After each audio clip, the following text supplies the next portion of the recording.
Përshëndetje të nderuar miqtë e mi, aku po takohemi sërish në kanalin Monitor TV me mua Tirana Lilin. Këtë herë për të rikthyer edhe një herë në vëmendje, do të shkojmë shumë muaj mbrapa, do të shkojmë shumë ditë mbrapa për të rikthyer një fjalë që Ledion Liço e pati thënë në natën e parë të Big Brotherit, por edhe në momentin kur në emisionin e Shqipëria Live, më kujtohet, Ledioni po bënte publikimin e disa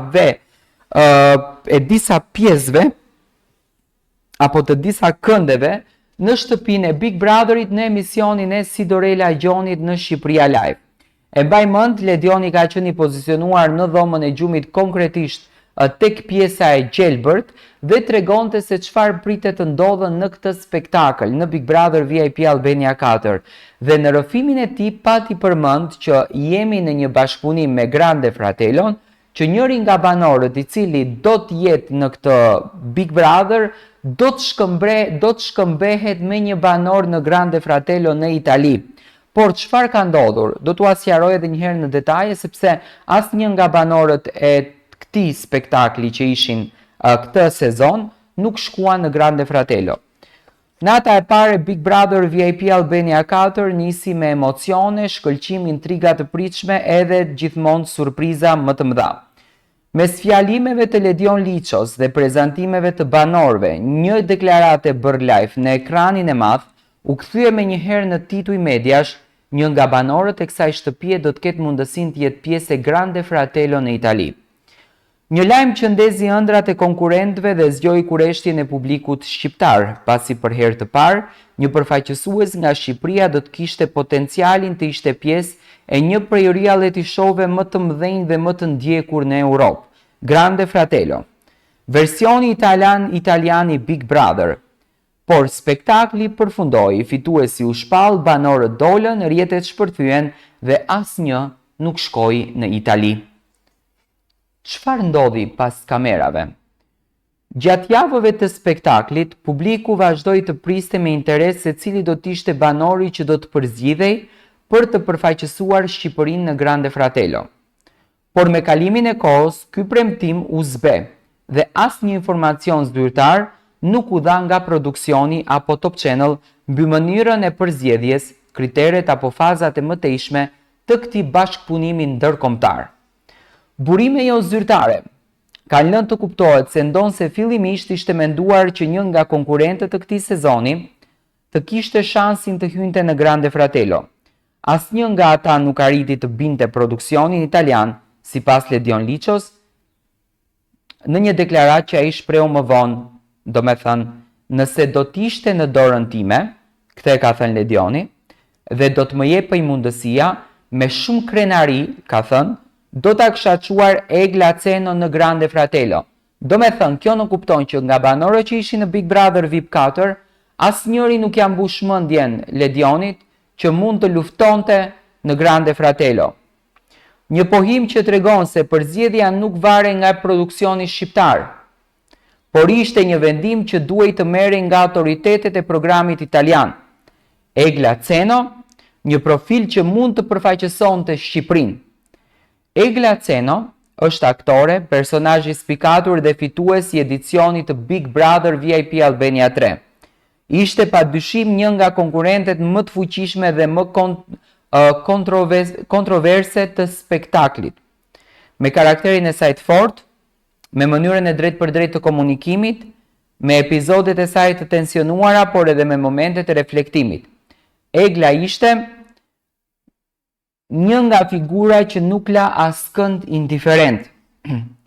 Ledioni në rrëfimin e tij dhe të paktën kur jepte intervistë për Sidorela Gjonin, por edhe në Big Brother VIP Albania 3, tha kështu: Egla është personazh i jashtëzakonshëm dhe jam i bindur që në një skenë të madhe si Grande Fratello do të bënte krenar jo vetëm Shqipërinë, por edhe të gjithë gratë që e ndjekin.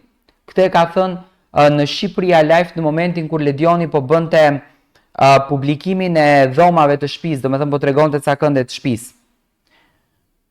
Por me sa duket profili i saj nuk përputhej me atë që kërkonin produksionet italiane në atë moment, ose ndoshta nuk pati asnjë mundësi reale për të bërë pjesë e atij formati, për te një ideje të hedhur në natën e parë. Ky rast e sjell sërish një diskutim, një çështje që shpesh ndeshet në spektakle televizive të këtij niveli.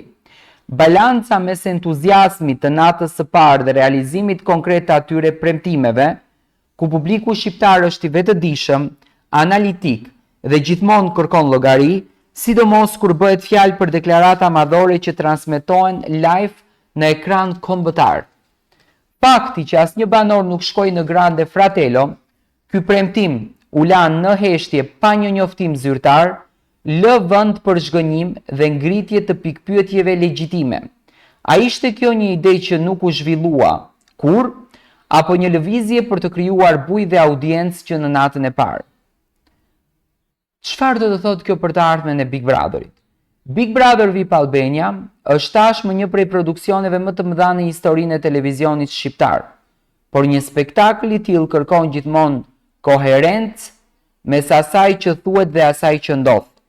Nëse do të dëshirohej vërtet bashkëpunim me Grande Fratellon, ai duhej të konkretizohej me përfaqësim real, ose të paktën me një deklaratë publike që sqaron arsyet pse nuk ndodhi kjo gjë. Ky epizod mund të shërbejë si një mësim për epizodet e ardhshme. Publiku shqiptar nuk kërkon vetëm show, por edhe transparencë edhe realizim të premtimeve. Ndonse Shqipëria nuk pati përfaqësim në Grande Fratello siç u premtua, si emri i Egla Ceno mbeti simbol i potencialit që vendi ynë ka për të konkuruar edhe në skena më të mëdha.